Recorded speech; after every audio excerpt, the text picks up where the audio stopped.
अगला सवाल mic number 3 से। वहां पर कोई अगर गैर मुस्लिम भाई हैं तो अपना सवाल कर सकते हैं। माइक नंबर 3 से। नमस्कार, मेरा नाम हरिपद विश्वास, मैं बंगाल मालदा गाजोल से आया हूँ। मैं एक रिटायर फौजी हूँ और अभी मैं प्राइमरी टीचर हूँ। हम कहीं भी देखते हैं कोई भी धर्म में बेगुनाहों को कोई कातिल करना, जुल्म करना, ये नहीं लिखा। लेकिन हम देखते हैं दुनिया में कहीं भी मुस्लिम हो या हिंदू हो, बेगुनाहों के ऊपर जुल्म करते हैं। वो धर्म के प्रचार पर, जहाँ पर देखिए मुसलमान ज़्यादा है तो हिंदू के ऊपर, और हिंदू जहाँ ज़्यादा है तो मुसलमान के ऊपर। तो धर्म क्या है, और ईश्वर ने, अल्लाह ने क्यों नहीं एक धर्म किया और एक धर्म ग्रंथ नहीं किया? ये मेरा क्वेश्चन है। भाई साहब का बहुत अच्छा सवाल है। भाई साहब का सवाल है कि धर्म के नाम पे कत्ल हो रहा है। जब मुसलमान मेजॉरिटी में तो हिंदू कत्ल होता है, जहाँ हिंदू मेजॉरिटी में तो मुसलमान के ऊपर कत्ल होता है। ऐसा क्यों? खुदा ने एक धर्म क्यों नहीं बनाया? बहुत अच्छा सवाल है। कुरान में लिखा है सूरह अल इमरान में सूरह नंबर 3 आयत नंबर 19 में, इन्ना दीन इंदल्लाहिल इस्लाम, अल्लाह सुब्हानहू व तआला के नजदीक एक ही दीन सही है और वो दीन है इस्लाम। अमन हासिल करना अल्लाह सुब्हानहू व तआला के अहकामात के मुताबिक। अल्लाह ने, ईश्वर ने, भगवान ने एक ही धर्म भेजा, लेकिन वक्त गुजरते हुए लोग इसमें तब्दीली लाए। इसीलिए कुरान मजीद में लिखा अल्लाह ने एक ही दीन भेजा, एक ही धर्म भेजा, वो है अमन हासिल करना अल्लाह सुब्हानहू व तआला के अहकामात के मुताबिक। इसे कहते हैं इस्लाम। आप चाहे अरबी में बोलो चाहे इंग्लिश में बोलो, peace acquired by submitting your will to God, that is the only religion. और अल्लाह सुब्हानहू व तआला ने हर दौर में पैगंबर भेजे,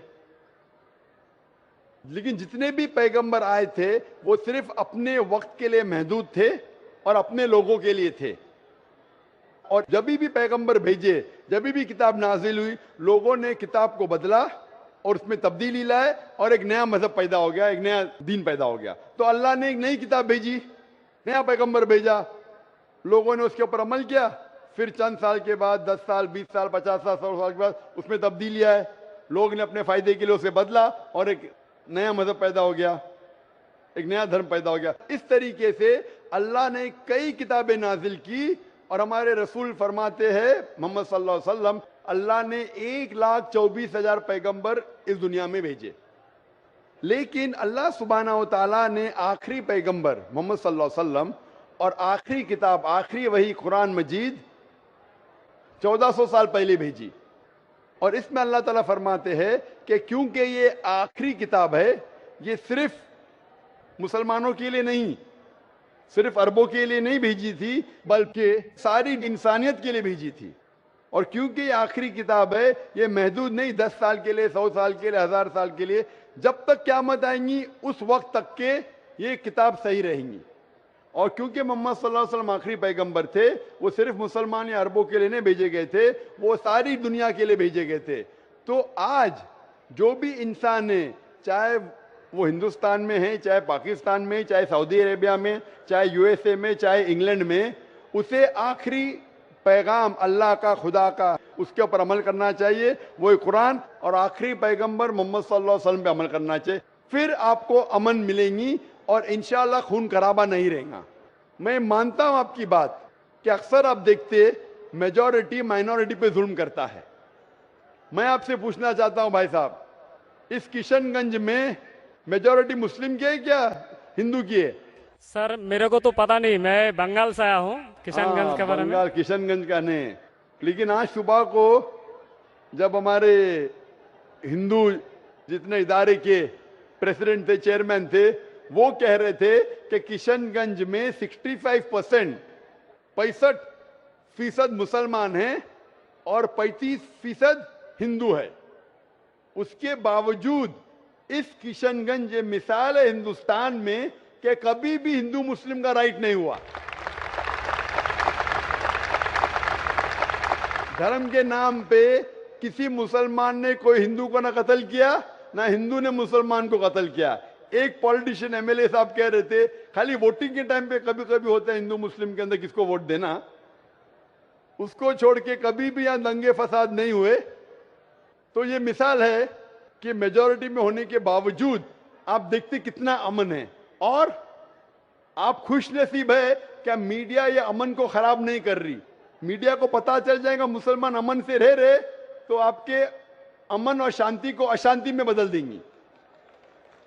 सबसे अच्छी मिसाल है कश्मीर। कश्मीर में देखो क्या हो रहा है, मीडिया आप देखेंगे, मीडिया इतना उसके पीछे लग गई कि शांति को अशांति में बदल दी। तो मैं अल्लाह से दुआ करता हूं कि किशनगंज का माहौल अमन रहे। आप मीडिया से बचिए, आप सही धर्म का पालन कीजिए, इंशाअल्लाह आपको अमन और शांति मिलेंगी। लेकिन आपके सवाल का जवाब यह है कि अल्लाह ने, ईश्वर ने, खुदा ने एक ही दीन भेजा है, वो है अमन हासिल करना। ईश्वर भगवान अल्लाह के जो भी अहकामात है उसको अमल में लाने के बाद, और हर इंसान अगर ये ढूंढे कि सही ईश्वर कौन है और उसका कहना क्या है, तो इंशाअल्लाह दुनिया में अमन रहेगा।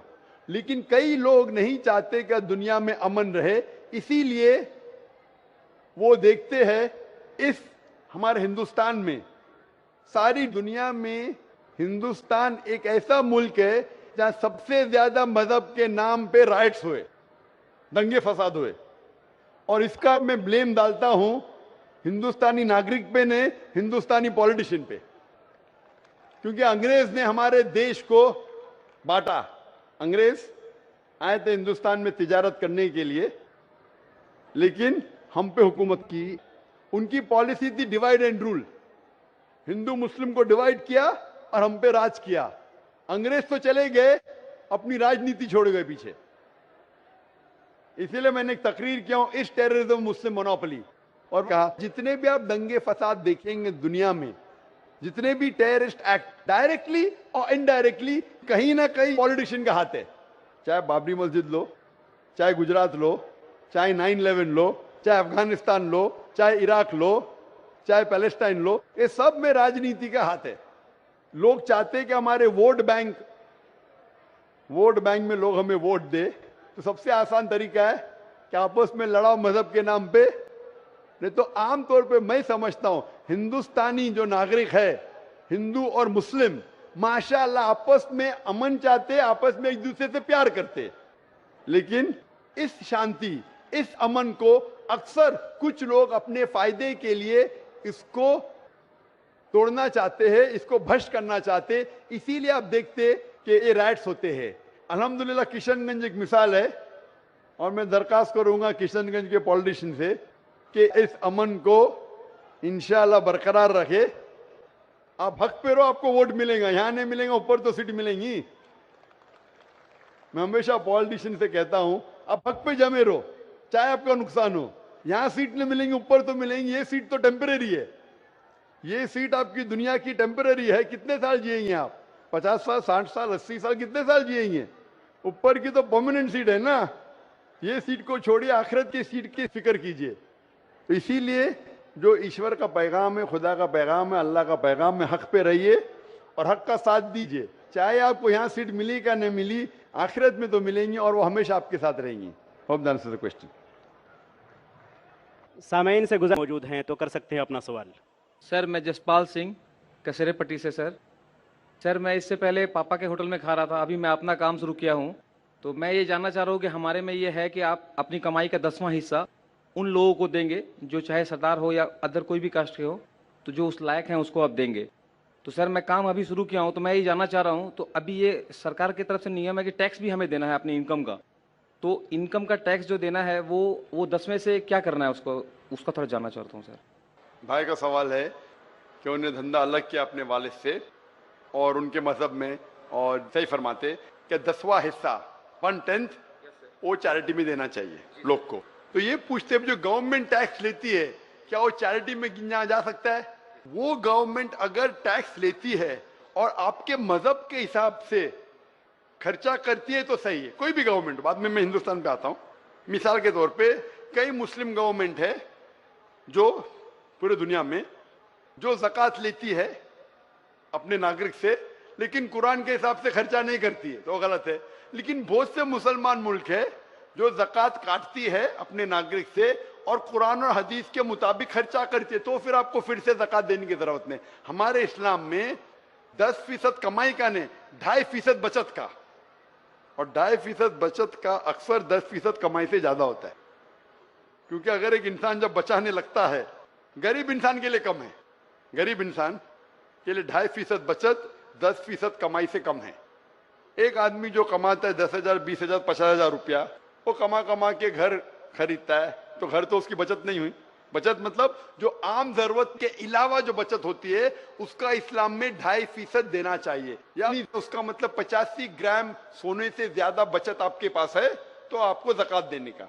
तो गरीब इंसान के लिए 2.5% तो उसके कमाई का 1% भी शायद न हो, वो 0% है अगर उसकी बचत है ही नहीं तो।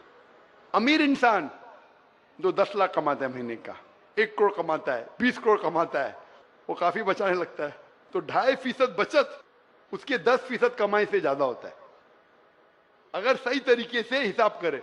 बहुत से मुसलमान बोलते मैं तो हिसाब करता ही नहीं हूं, मैं मेरे 2.5% कमाई का देता हूं, मैं ज्यादा देता हूं। वो बेवकूफ है। वो अमीर लोग, कुछ अमीर मुझे मिले और बोलते मैं तो डॉक्टर साहब ज्यादा देता हूं। क्यों? मैं बचत का नहीं देता हूं, कमाई का देता हूं। अरे मैंने बोला भाई सोच ही गलत है। वो गरीब इंसान बोला तो समझे।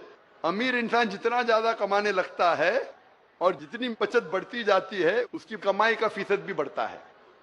तो इसके अंदर जो आपने मुझे पूछा कि आज जो गवर्नमेंट टैक्स लेती है, जितना मेरा इल्म है, जो आपके धर्म में लिखा हुआ है किस तरीके से खर्चा होना चाहिए, ये गवर्नमेंट वैसा खर्चा नहीं करती। तो ये टैक्स अलग है, आपका 10% अलग है। सेम थिंग मुसलमानों के लिए, ये टैक्स के अंदर वो 2.5% ज़कात नहीं गिन सकते। टैक्स जो देते इनकम टैक्स वो अलग है। इनकम टैक्स देने के बाद जो अपनी बचत होती है आपकी जायदाद की, मुसलमान 2.5% निसाब के ऊपर जो है वो देना चाहिए। आपको जो कमाई का 10% देने का है तो आपको देना ही पड़ेगा। टैक्स अलग है, क्योंकि टैक्स जो गवर्नमेंट खर्चा करती है, आपका सिखिज्म, आपका सिख धर्म जो कहता है वो गवर्नमेंट वैसा खर्चा नहीं करती है। तो आप क्योंकि इंडियन सिटीजन है और सिख भी है, आपको 10% भी देना है, टैक्स भी देना है। सेम चीज मुसलमान के लिए 2.5% ज़कात भी देना है अगर आप ज़कात के हकदार है, और टैक्स भी देना है अगर आप टैक्स के हकदार है। सर मैं बिजनेस के लिए सर बैंक गया था सर, तो सर वहाँ हमने एक लोन के लिए अप्लाई किया था। तो सर आप लोगों के काफी लोग, चूंकि यहाँ आबादी सर आप लोगों की ज्यादा है, तो उधर क्या होता है कि हमें ये प्रॉब्लम है कि लोन जल्दी मेरा पास नहीं हो रहा था। आप लोगों में ब्याज लेने देने के लिए तो मना किया गया है, लेकिन आपके लोग कतार में वहाँ हैं तो हमें परेशानी होती है। इसके बारे में थोड़ा साफ कर देते एक बार। भाई ने पूछा कि क्योंकि मुसलमान ज्यादा यहाँ हैं और मुसलमान में वो जानते हैं कि लोन लेना हराम, लोन लेना नहीं, लोन ब्याज पे लेना हराम है। लोन ले सकते अगर ब्याज वाला लोन नहीं है, कर्जे हसन है तो ले सकते, लेकिन ब्याज पे लोन लेना हराम है और ब्याज पे पैसा रखना बैंक में भी हराम है। तो भाई साहब पूछ रहे कि आपके लोग क्यों कतार में खड़े, उनको परेशानी होती। एक चीज इन लोग गलती कर रहे, लेकिन आप अगर लोन नहीं ले पाते आपको खुश होना चाहिए। इन लोग खड़े दुखी है, मैं आपके साथ हूं, लेकिन आपको अगर लोन नहीं मिला मैं खुश हूं, क्योंकि भले आपके धर्म में मना है क्या नहीं है, आपको नुकसान तो होगा। मैंने तकरीर किया हूं interest free economy promulgated by the Khan के रिबा के बिना, ब्याज के बिना जो माशरा तरक्की करता है वो सबसे बेहतरीन तरक्की करता है। अभी मौका नहीं सवाल जवाब के अंदर कि मैं 2 घंटे की तकरीर करूं, लेकिन जो बिजनेसमैन ब्याज नहीं लेता है वो ज्यादा तरक्की करता है। मिसाल के तौर पे आज अगर आप शेयर करेंगे कंपनी की, जो कंपनी डेट फ्री है, अगर कंपनी, अक्सर बड़ी कंपनी का बैंक से लोन लेती है, वो क्या करती है, शेयर फ्लोट करती है। पब्लिक लिमिटेड शेयर फ्लोट करती है, बोलती ब्लॉक से बोलती है आप पैसा लगाओ मेरे कंपनी में, जो मुनाफा होगा मिल बांट के लेंगे। तो ये कंपनी के लिए भी अच्छा है, लोग के लिए भी अच्छा है। ये जो ब्याज के वजह से अमीर आदमी और अमीर होता है, गरीब आदमी और गरीब होता है, अमीर आदमी और अमीर होता है, गरीब आदमी और गरीब होता है। इसीलिए ब्याज एक नासूर है माशरे के लिए। जो 2008 में जो क्राइसिस हुए थे, इकोनॉमिक क्राइसिस, पता है ना, सिटी बैंक, लीमैन ब्रदर्स, आप बिजनेसमैन तो जानते हैं ना, लीमैन ब्रदर्स का नाम सुनेंगे। सिटी बैंक जो 2008 में 4 साल पहले पूरा डिबैकल हुआ, पूरा गिरने लगा ब्याज की वजह से। तो इसीलिए ब्याज लेना देना गलत है।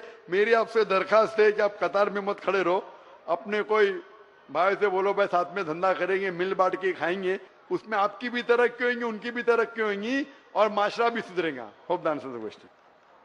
अब हम चलते हैं माइक नंबर 3 पर। माइक नंबर 3 पर अगर कोई गैर मुस्लिम भाई मौजूद हैं तो अपना सवाल कर सकते हैं। हेलो। हाँ, मैं हिंदू हूँ लेकिन मैं मुसलमान बनना चाहता हूँ।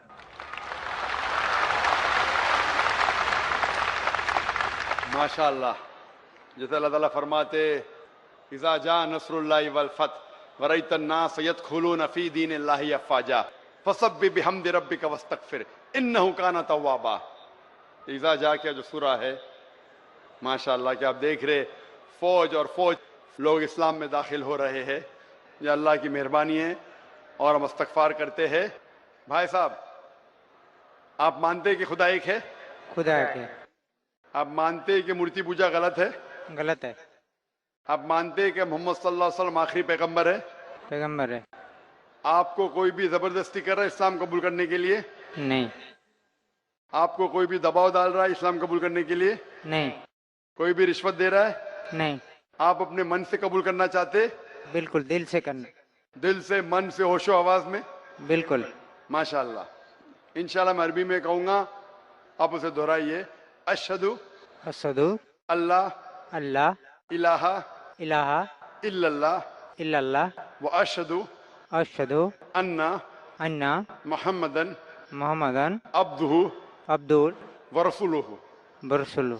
मैं मैं शहादत देता हूँ शहादत देता कि के अल्लाह के अलावा अल्लाह का अलावा कोई माबूद नहीं कोई माबूद नहीं और मोहम्मद मोहम्मद सल्लल्लाहु सल्लल्लाहु अलैहि अलैहि वसल्लम वसल्लम उसके पैगंबर पैगंबर और बंदे हैं।